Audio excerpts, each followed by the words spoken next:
गायत्री विद्या मंदिर उच्च माध्यमिक विद्यालय सांचौर की ऑनलाइन क्लास में आप सभी विद्यार्थियों का स्वागत है। प्रिय विद्यार्थियों नमस्कार। कक्षा 12 राजनीति विज्ञान विषय के अंतर्गत हमारी महत्वपूर्ण विचारधारा है समाजवाद। आज की कक्षा में हम समाजवाद के कुछ प्रमुख तत्व हैं, उनको लेकर आज हम कक्षा में डिस्कशन करेंगे, समझेंगे। तो आइए शुरुआत करते हैं कि समाजवाद के कुछ क्या प्रमुख लक्षण बताए जाते हैं जिन पर ये विचारधारा अपना अस्तित्व और अपनी महत्वपूर्ण बातों पर अडिग रहती है। तो देखिए क्या है इस समाजवाद में। पहला देखते हैं कि पूंजीवाद और साम्यवाद दोनों ही अतिवादी है। देखिए प्रजातांत्रिक समाजवाद, पूंजीवाद और साम्यवाद दोनों विचारधाराओं का समान रूप से विरोधी है। लोकतांत्रिक समाजवाद है क्योंकि मैंने आपको बताया समाजवाद उस टोपे के समान हो गया है जिसको कई व्यक्ति पहनते हुए उसका आकार काफ़ी कुछ बदल गया है। इसलिए इस समाजवाद पर अलग अलग विचारकों ने अपनी कई कई प्रकार से उसकी उप विभाजन कर रखे हैं, जैसे फेबियन समाजवाद, लोकतांत्रिक समाजवाद, श्रेणी समाजवाद, श्रमिक संघवाद, इस प्रकार से वैज्ञानिक समाजवाद, खूब सारे उसको अपन समाजवाद के रूप दिखाई देते हैं। तो ये कहते हैं कि जो प्रजातांत्रिक समाजवाद है, जो नेहरू जैसे विचारकों या नेहरू ने जो अपने देश की प्रस्तावना से उसको संपादित किया था, उसको प्रतिपादित किया था, तो आप समझ सकते हैं कि ये क्या है। ये पूंजीवाद और साम्यवाद दोनों विचारधाराओं को समान रूप से विरोधी है। ठीक है, पूंजीवाद को पूर्ण रूप से स्वीकार नहीं करता और साम्यवाद को भी पूर्ण रूप से स्वीकार नहीं करता है। उसके अनुसार पूंजीवाद असमानता और सामान्य जनता के शोषण पर आधारित है। ये प्रजातांत्रिक समाजवाद या लोकतांत्रिक समाजवाद ये मान के चलता है कि पूंजीवाद है, पूंजीवाद से क्या होती है, असमानता पैदा होती है और सामान्य जनता का इसमें शोषण होता है। गरीब और अमीर दो अलग वर्ग बनते हैं और उसमें उनकी खाई बढ़ती जाती है और ऐसी व्यवस्था कभी भी समस्त जनता का कल्याण नहीं कर सकती। कौन? पूंजीवाद। पूंजीवाद से या पूंजीवादी व्यवस्था से राज्य की जनता का कल्याण कभी भी नहीं हो सकता है। इसके साथ ही साम्यवाद का विरोध भी ये करता है। ये कहते हैं कि जितना पूंजीवाद है, पूंजीवाद से जितना विरोध है उतना उतना इससे भी विरोध है। प्रजातांत्रिक समाजवाद साम्यवाद का विरोध इसलिए करता है कि साम्यवाद धर्म और नैतिकता के विरोध पर टिका हुआ है। क्योंकि आपको पता है जैसे मार्क्स हैं, आगे जो मार्क्सवाद पढ़ेंगे तो मार्क्स क्या कहता है कि धर्म एक प्रकार का आडंबर है, एक प्रकार के जैसे अफीम का नशा होता है ना, उसी प्रकार का है। इसलिए वो धर्म में, ईश्वर में बिल्कुल यकीन नहीं करता है मार्क्सवाद। और यही मार्क्सवाद तो कहता है कि भाई साम्यवाद की स्थापना होनी चाहिए। तो साम्यवाद वो अवस्था होती है जिसमें राज्य विहीन, वर्ग विहीन जो अवस्था होती है वो साम्यवाद के नाम से जानी जाती है। तो ये राज्य का विरोधी है, वर्गों के मध्य संघर्ष को ये स्वीकार करता है, धर्म को अस्वीकार करता है, नैतिकता का विरोध करता है। तो ये इस प्रकार की विचारधारा को भी लोकतांत्रिक समाजवाद है वो स्वीकार नहीं करता है। वर्ग संघर्ष और हिंसक क्रांति की धारणा में ये विश्वास करता है साम्यवाद कि दो वर्ग होते हैं, एक अमीर और गरीब, जिसको बुर्जुआ और सर्वहारा वर्ग कहते हैं। दोनों के मध्य हिंसक क्रांति होती है, हिंसक संघर्ष होता है। तो लोकतांत्रिक समाजवाद है वो इसको स्वीकार नहीं करता है। और उसके अंतर्गत फिर क्या कहते हैं कि जब ये हिंसक क्रांति होती है, वर्ग संघर्ष होता है, तो अधिनायकवाद यानी सर्वहारा वर्ग का अधिनायकवाद को अपनाया जाता है। और प्रजातंत्र या प्रजातांत्रिक समाजवाद है उसके अनुसार वे ऐसे विचार हैं जो कभी भी मानव के जीवन के लिए श्रेयस्कर नहीं हो सकते। ये कहता है कि ये भी इस प्रकार के वर्ग संघर्ष, फिर सर्वहारा का अधिनायकवाद, मतलब मजदूरों को, श्रमिकों की तानाशाही स्थापित होगी, ऐसा कभी भी हम स्वीकार नहीं करते हैं।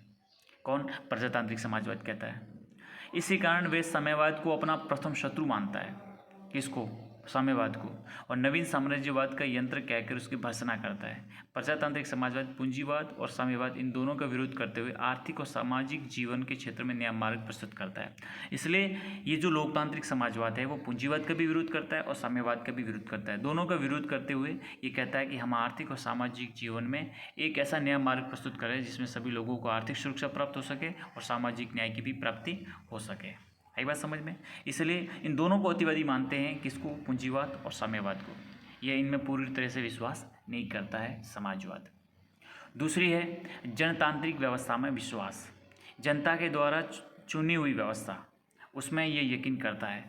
देखो सबसे प्रमुख लक्षण अगर देखा जाए समाजवाद का तो ये है कि यह सर्वसत्तावाद के सभी रूपों का घोर विरोधी है। मतलब आप समझ सकते हैं कि सभी अधिकार एक जगह, यानी केंद्रीकरण का सबसे बड़ा विरोधी है। सर्वसत्तावाद या सर्वाधिकारवाद, अधिनायकवाद, इनका सबसे बड़ा घोर विरोधी है समाजवाद, क्योंकि ये मानते हैं कि सर्वाधिकारवाद में मानवीय व्यक्तित्व, उसकी स्वतंत्रता और गरिमा को कोई महत्व स्थान प्राप्त नहीं होता है।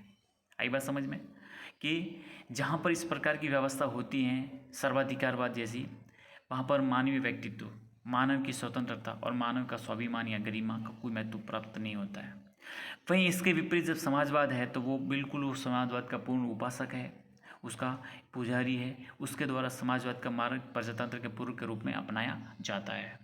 ठीक है, नॉर्मन थॉमस के शब्दों में अगर कहें कि समाजवाद प्रजातंत्र की वह पूर्ण सिद्धि है। प्रजातांत्रिक समाजवाद ये दृढ़ विश्वास है कि आर्थिक और सामाजिक क्षेत्र में जो भी परिवर्तन किए जाने हो उनके लिए प्रजातांत्रिक पद्धति को ही अपनाया जाना चाहिए। एवन एफ एम डार्विन के अनुसार प्रजातांत्रिक प्रणाली समाजवाद का अंतर्निहित अंग है और इससे उससे पृथक भी नहीं कर सकते। मतलब लोकतांत्रिक प्रणाली जो शासन व्यवस्था है, लोकतांत्रिक या प्रजातांत्रिक प्रणाली में समाजवाद का एक अंतर्निहित अंग है, इसको हम अलग नहीं कर सकते। अलग करें तो फिर वो न तो लोकतंत्र रहेगा न समाजवाद रह सकेगा। इसलिए इसको जनतांत्रिक, लोगों के द्वारा चुनी हुई व्यवस्था और जनता की भागीदारी हो, जन सहभागिता हो, ऐसी व्यवस्था में उसको पूर्ण विश्वास है।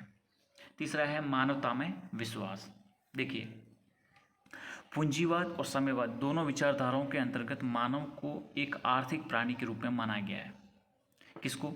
पूंजीवाद और साम्यवाद दोनों ही व्यवस्था में, ये दोनों ही विचारधाराओं में मानव को क्या माना है? एक आर्थिक प्राणी माना गया है। किंतु समाजवाद मानव को एक नैतिक प्राणी मानता है। ये क्या कहते हैं कि पूंजीवाद और साम्यवाद मनुष्य एक प्रकार का आर्थिक प्रणाली का एक सिस्टम है, उसमें केवल इकोनॉमिक आर्थिक क्रियाकलापों में लिप्त बताया गया है, जबकि समाजवाद है वो मानव को एक नैतिक मानता है, उच्च मानता है। पूंजीवाद इस गलत धारणा पर आधारित है कि व्यक्ति केवल लाभ या दंड के भय से क्रियाशील रहता है। आई बात समझ में? ये पूरी तरह से गलत बात है कि व्यक्ति बस इसके अलावा और कुछ नहीं कर सकता है क्या, कि वो हमेशा लाभ, प्रॉफिट और जो दंड, पनिशमेंट होता है उसके भय से ही वो सब कुछ काम करता रहता है। जबकि समाजवादी मानते हैं कि हिंसा, भय, आतंक जैसे अमानवीय तत्वों के आधार पर भी कोई कार्य किया जा सकता है जो कभी नैतिक आधार हो ही नहीं सकते। किंतु तो वस्तु तो मनुष्य एक भौतिक और आर्थिक प्राणी नहीं पर एक नैतिक प्राणी है। अब ये भौतिक और जो आर्थिक प्राणी मान रहे हैं, ये दोनों ही विचारधारा, तो ये उनका पूरा खंडन करता है साम्यवाद। साम्यवाद कहता है कि नहीं, मनुष्य एक नैतिक प्राणी है, यह केवल भौतिक विचारों से नहीं वरन अपने आदर्शों और आशाओं से प्रभावित होता है तथा सहयोग, सामाजिकता और भ्रातृत्व की भावनाओं के आधार पर यह कार्य करता है। समाजवाद मानवीय प्रकृति के संबंध में इसकी आशावादी दृष्टिकोण को अपनाता है और मनुष्यों को नैतिक विकास पर बल देता है। तो ये जो महत्वपूर्ण बातें हैं नैतिकता पर आधारित, ये केवल हमें समाजवाद में दिखाई देती है, अन्य में कहीं पर ये दिखाई नहीं देती है। इसलिए मानवता में, उसके नैतिक मूल्यों में, उसके आदर्शों में, उसके कर्तव्यों में सबसे बड़ा विश्वास जताता है समाजवाद। अगला है आध्यात्मिक नैतिक मूल्यों का समर्थन। देखिए, समाजवाद का विचार है कि समस्त सामाजिक व्यवस्था धर्म और नैतिकता पर टिकी हुई है। पूरी तरह से यकीन करता है कि जो भी हमारी सामाजिक व्यवस्था है वो धर्म और नैतिकता पर आधारित है, उस पर टिकी हुई है। और यदि इस आधार को मिटाने का प्रयत्न किया तो समस्त व्यवस्था ही ढह जाएगी। मतलब अगर हमने इस व्यवस्था को हटाने का या उसमें किसी प्रकार के बदलाव की कोशिश की गई तो हमारी जो भी सामाजिक व्यवस्था है वो पूरी तरह से कमज़ोर हो जाएगी, ढह जाएगी।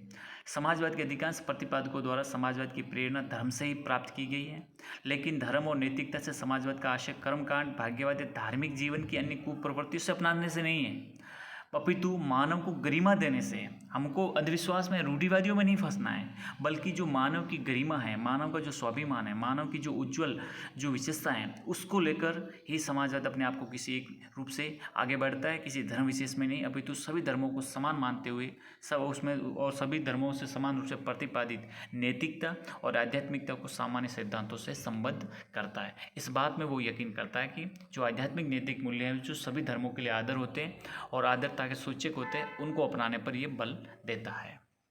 पांचवा है वर्ग संघर्ष से कोताही। मतलब आप समझ सकते हैं कि यह वर्ग संघर्ष पर विश्वास नहीं करता, ये वर्ग सहयोग पर बल देता है। समाजवादी समाज में पूंजीपति और श्रमिकों की विद्यमानता को स्वीकार करते हुए वर्ग संघर्ष को नहीं मानता है कि समाज में पूंजीपति भी हैं और मजदूर भी हैं, श्रमिक भी हैं, तो उसमें किसी प्रकार का संघर्ष नहीं है। वर्ग संघर्ष की भावना दूषित और हिंसात्मक वातावरण को जन्म देती है और औद्योगिक क्षेत्र में उत्पादन बढ़ाने के बजाय गतिरोध का कारण बनती है। ये जो है हमारे वर्ग संघर्ष की जो बात करते हैं पूंजी मतलब जो साम्यवादी, जो मार्क्सवादी, इससे क्या होता है कि हमारे जो समाज की है वो वातावरण है, जो सामाजिक वातावरण है वो दूषित होता है और हिंसात्मक गतिविधियों की ओर बढ़ता है। ठीक है, इससे अब औद्योगिक उत्पादन बढ़ने के बजाय क्या होता है, गतिरोध पैदा होते हैं, आए दिन उसमें संघर्ष होते हैं, जो हमें इसको बिल्कुल यकीन नहीं करना क्योंकि हम वर्ग संघर्ष में विश्वास करते हैं। इसलिए समाजवाद कहता है कि पूंजीपति और मजदूर वर्ग के हितों में एकता में स्थापित की जा सकती है, मतलब दोनों के हितों में एकता स्थापित की जा सकती है, जबकि मार्क्सवाद कहता है नहीं, किसी प्रकार से इनमें एकता स्थापित नहीं हो सकती। लेकिन समाजवाद कहता है कि एकता स्थापित की जा सकती है क्योंकि ये एक दूसरे को पूरक है। समाजवाद का मूल मंत्र वर्ग संघर्ष की अपेक्षा सामंजस्य और सहयोग पर आधारित है, उस पर वो बल ज़्यादा देता है। अगली विशेषता है आर्थिक राजनीतिक आज़ादी के हिमायती, मतलब स्वतंत्रता की हिमायती। किस प्रकार की, देखो, साम्यवादी आर्थिक स्वतंत्रता को व्यक्ति के लिए अति आवश्यक मानते हैं क्योंकि उनका तो यही मानते हैं कि आज तक का जो इतिहास है वो केवल आर्थिक क्रियाकलापों, उत्पादन के वितरण और संसाधन हैं उनसे संबंधित ही जुड़ा हुआ है। इसलिए मानते हैं कि आर्थिक स्वतंत्रता ही व्यक्तियों के लिए अति आवश्यक है। उनके अनुसार काम का अधिकार, उचित पारिश्रमिक, अवकाश का अधिकार व्यक्ति के लिए सब कुछ है, ये साम्यवाद मानता है।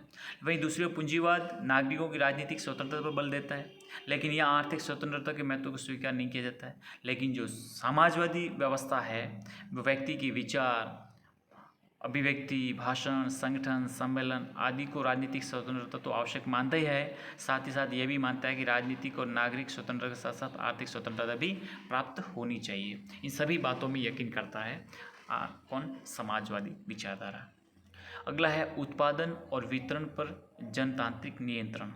देखिए, मैं आपको पूंजीवादी साम्यवादी दोनों में कंपेयर करते हुए समाजवादी विचारधारा में क्या है उसका भी अपन उल्लेख कर रहे हैं। तो अब हर टॉपिक में अपन देख रहे हैं दोनों विचारधाराओं के साथ हमारा समाजवाद का एक प्रकार से तुलनात्मक अध्ययन। तो पूंजीवादी व्यवस्था में सामान्य जनता को राजनीतिक प्रश्नों में निर्णय की शक्ति तो प्राप्त होती है, लेकिन सामान्य जनता को आर्थिक क्षेत्र को प्रभावित करने की क्षमता नहीं होती है। आई बात समझ में? पुनः स्पष्ट करता हूँ, देख लीजिए कि जो पूंजीवादी व्यवस्था होती है वह सामान्य जनता को राजनीतिक प्रश्नों के संबंध में निर्णय की शक्ति प्राप्त होती है। राजनीतिक प्रश्नों के संबंध में कोई भी निर्णय करना है उसकी शक्ति प्राप्त होती है, लेकिन सामान्य जनता को आर्थिक क्षेत्र प्रभावित करने की क्षमता उनमें नहीं होती है। जबकि समाजवाद इस व्यवस्था को दोषपूर्ण मानता है। उनकी धारणा है कि अर्थव्यवस्था पर जनतांत्रिक सरकार का नियंत्रण होना चाहिए कि कोई भी व्यक्ति अनुचित फायदा नहीं उठा सके। सामान्य जनता द्वारा प्रत्यक्ष रूप से निर्वाचित संसद द्वारा अर्थव्यवस्था पर नियंत्रण रखा जाना जरूरी मानता है समाजवाद। ब्रिटिश विचारक R.H. क्रॉसमैन कहते हैं कि समाजवाद के द्वारा समस्त सत्ता को चुनौती दी जानी चाहिए, चाहे वह किन्हीं भी हाथों में निहित हो या उत्तरदायी हो या अर्ध उत्तरदायी हो। जिस प्रकार नगरपालिका की व्यापारिक एजेंसियां नगरपालिका परिषद के प्रति उत्तरदायी होती है, उसी प्रकार से प्रत्येक राष्ट्रीयकृत उद्योग पूर्ण रूप से संसद के प्रति उत्तरदायी होना चाहिए, ताकि समाज में किसी प्रकार की असमानता नहीं बढ़े तथा किसी भी एक समाज के वर्ग के पास सब कुछ संसाधनों का एकत्रीकरण या केंद्रीकरण न हो। जरूरी है कि सबका विकेंद्रीकरण हो, सबको बराबर का लाभ मिले और जो भी उत्पादन के साधन हैं उनका वितरण न्यायोचित ढंग से किया जाना चाहिए। ठीक है, अगला है आपका उत्पादन का लक्ष्य समाजीकरण। देखिए, समाज के द्वारा प्रारंभ में हर क्षेत्र में राष्ट्रीयकरण पर अत्यधिक बल दिया गया था।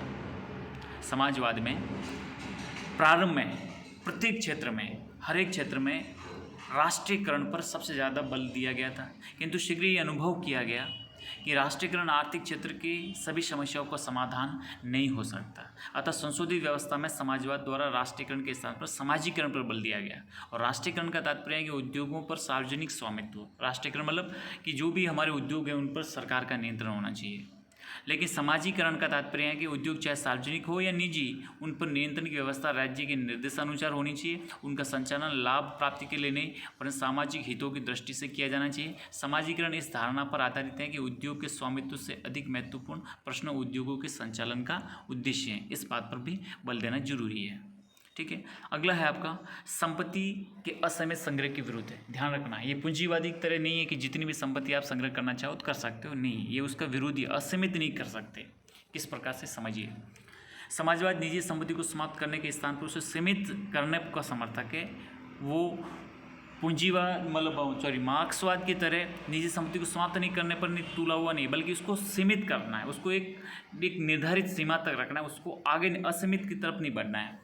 तो देखिए, समाजवाद के अनुसार जो संपत्ति शोषण को जन्म देती है उसे समाप्त कर दिया जाना चाहिए। उदाहरणतः बड़े बड़े उद्योग धंधों पर अंतिम नियंत्रण राज्य का होना चाहिए, ऐसा ये मानता है, निजी संपत्ति का नहीं, क्योंकि पूंजीपति इन उद्योग धंधों के आधार पर सामान्य जनता को अपना दास बना सकते हैं, लेकिन जो निजी संपत्ति समाज के लिए उपयोगी हैं उनकी भूमिका अदा करनी चाहिए, उसे बनाए रखा जाना चाहिए। अर्थात जैसे निजी घर, जीवन उपयोगी निजी चीज़ें, कृषि, हस्तशिल्प, खुदरा व्यापार, मध्यम श्रेणी के उद्योगों को निजी क्षेत्र में बनाए रखा जा सकता है। समाजवाद निजी संपत्ति को पूर्णतः समाप्त करने की बात नहीं करता, लेकिन इस बात का अवश्य ध्यान रखना है कि निजी संपत्ति स्वयं राज्य को अपने दास न बना ले, अर्थात व्यक्ति के हाथ में असीमित पूंजी जमा न हो जाए। ये हमें ध्यान रखकर ही चलना है। अर्थात ये निजी संपत्ति का पूर्ण उन्मूलन नहीं कर रहा है, ये एक सीमित मात्रा में कहता है कि जो व्यक्ति की जो आवश्यकता है उनकी जरूरत हो सके, लेकिन बिल्कुल इतना भी नहीं होना चाहिए कि समाज में एक प्रकार से असमानता बढ़ रही हो। असमानताओं को रोकने का काम करेगा। और अंतिम है श्रेष्ठ जीवन का लक्ष्य है। अर्थात देखिए, समाजवाद राज्य को एक बुराई या शोषण का यंत्र न मानकर उसे एक सामाजिक सद्गुणों को विकसित करने वाली संस्था मानता है और इस बात का प्रतिपादन करता है कि राज्य का कार्यक्षेत्र अधिकाधिक व्यापक होना चाहिए। सभी समाजवादी इस बात को स्वीकार करते हैं कि समाज की सामूहिक शक्ति शिक्षा, स्वास्थ्य, चिकित्सा, मनोरंजन और श्रेष्ठ सांस्कृतिक जीवन की सुविधा जुटा सकती हैं। अतः राज्य के द्वारा अस्पतालों, शोध केंद्रों, पार्कों और सार्वजनिक मार्गों का अधिकाधिक व्यवस्था की जानी चाहिए। संक्षेप में, राज्य के द्वारा मानव कल्याण की एक इकाई के रूप में अधिकाधिक संभव कार्य किया जाना चाहिए, क्योंकि इसका लक्ष्य ही सर्वांगीण विकास है। तो हमें जो हमारे जीवन का श्रेष्ठ जीवन है उसको कैसे प्राप्त हो सके, ये केवल इसी में ही संभव हो सकता है। ठीक है। अगला है समाजवाद के प्रमुख अवयव। समाजवाद समाज के एक ऐसा तत्व मानता है जिसका धीरे धीरे विकास होना चाहिए, जिसमें विकास की प्रक्रिया द्वारा स्वयं को परिवर्तित करने की क्षमता होती है। समाजवाद केवल समाज के सभी वर्गों के सहयोग के विकास को बढ़ावा देना चाहता है। उनका विचार है कि समाजवाद न केवल श्रमिक परंतु समाज के सभी वर्गों के लिए हितकारी है।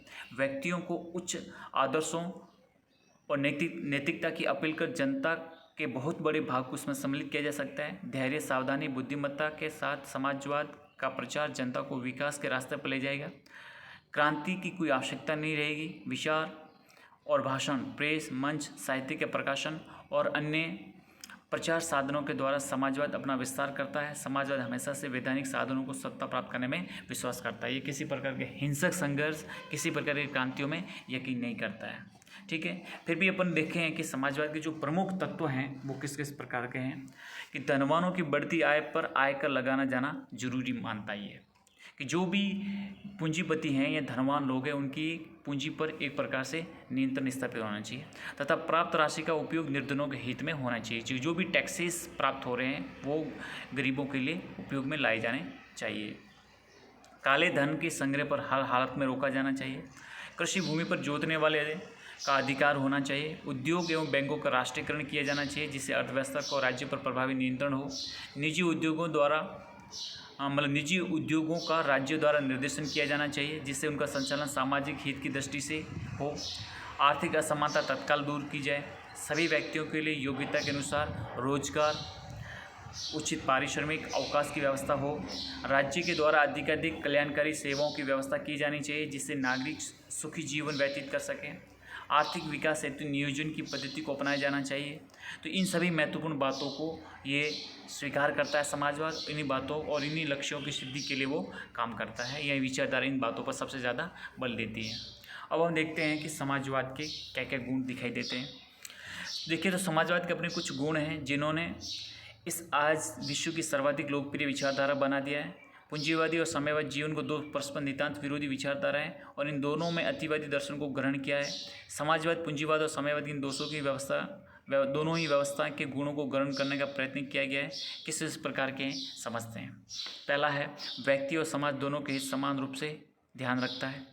दूसरा, ये पूंजीवाद और साम्यवाद दोनों के दोषों को परिचित और उनसे दूर रहने के लिए प्रयत्नशील है, दोनों की जो कमियां हैं उनसे दूर रहता है। समाजवाद व्यक्तियों के व्यक्तित्व का पूर्ण विकास में विश्वास करता है और इस दृष्टि से अधिक संभव सीमा तक व्यक्तियों के नागरिक और राजनीतिक और आर्थिक स्वतंत्रता प्रदान करने के पक्ष में है। वह निजी संपत्ति की समाप्ति बिल्कुल नहीं चाहता है, वरन सामाजिक हित में उसे केवल सीमित करने के पक्ष में है। ध्यान रखना, समाजवाद मानवीय जीवन को व्यवस्थित रखने में धर्म और नैतिकता के महत्व को स्वीकार करता है और सभी धर्मों का सार मानव धर्म पर आधारित है, इसलिए मानव धर्म या मानव सेवा को सबसे बड़ा मानता है। यह आर्थिक राजनीतिक सत्ता विकेंद्रीकरण का मार्ग अपनाता है। सत्ता जनता द्वारा निर्वाचित संसद के प्रति उत्तरदायी होनी चाहिए और ये समानता पर आधारित सामाजिक व्यवस्था की स्थापना में सहायक है। तो इन बातों को लेकर इन बातों को अर्जित करता है। अब हम देखते हैं कि कुछ इसमें कमियां भी हैं, किस किस प्रकार के जो दोष हैं। ये कोई स्पष्ट विचारधारा नहीं है। समाजवाद अस्पष्टता अनिश्चितता है। उदाहरण के लिए कुछ समाजवादी राष्ट्रीयकरण पर बल देते हैं तो कुछ अन्य सामाजिकरण पर। निजी संपत्ति किस सीमा तक नियंत्रण रखा जाए, इस पर भी काफ़ी अलग अलग समाजवादियों में जो मत हैं उनमें भेद दिखाई देते हैं। ठीक है, इसलिए इसको कई विचारक ये कहते हैं कि ये स्पष्ट नहीं है, क्योंकि इसमें जितने विचारक जितनी राय अलग अलग दिखाई देते हैं। फिर एक दूसरे की विरोधी तत्वों को स्थान भी मिलता है। जैसे देखो, जनतंत्र स्वतंत्रता में विश्वास करता है जबकि समाजवाद नियंत्रणों की व्यवस्था में। जनतंत्र और समाजवाद के परस्पर विरोध के कारण समाजवादी विचारधारा में भी विरोधाभास दिखाई देता है।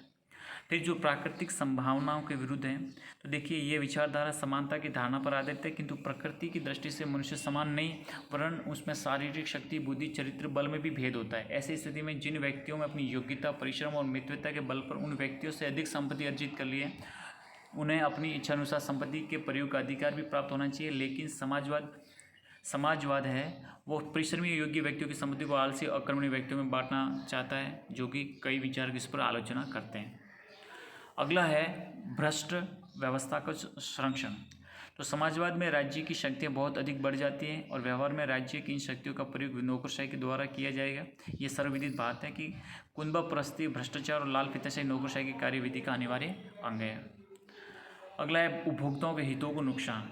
समाजवाद में उत्पादन पर राज्य का अधिकार स्थापित हो जाने से उपभोक्ताओं की संप्रभुता समाप्त हो जाती है और उपभोक्ता अपनी आवश्यकताएं जो कुछ उत्पादित हो चुका है उसके अनुसार ही पूरी करनी होगी और इसके परिणामस्वरूप स्वाभाविक रूप से उनके हितों की नुकसान होगा। तो इन आधार पर इनकी आलोचना की जाती है। अंत में हम निष्कर्ष के तौर पे यही कह सकते हैं कि समाजवाद है, इसकी चाहे कितनी भी आलोचना की जाए, लेकिन सभी आलोचनाओं के बावजूद ये कह सकते हैं कि इन आलोचनाओं की सैद्धांतिक दृष्टि से कुछ महत्व हो सकता है। जहाँ तक व्यवहार का संबंध है, हमारे सम्मुख प्रजातंत्र के समान समाजवाद का कोई विकल्प है ही नहीं, इसलिए सबसे बेहतर इसको मानते हुए स्वीकार करते हैं।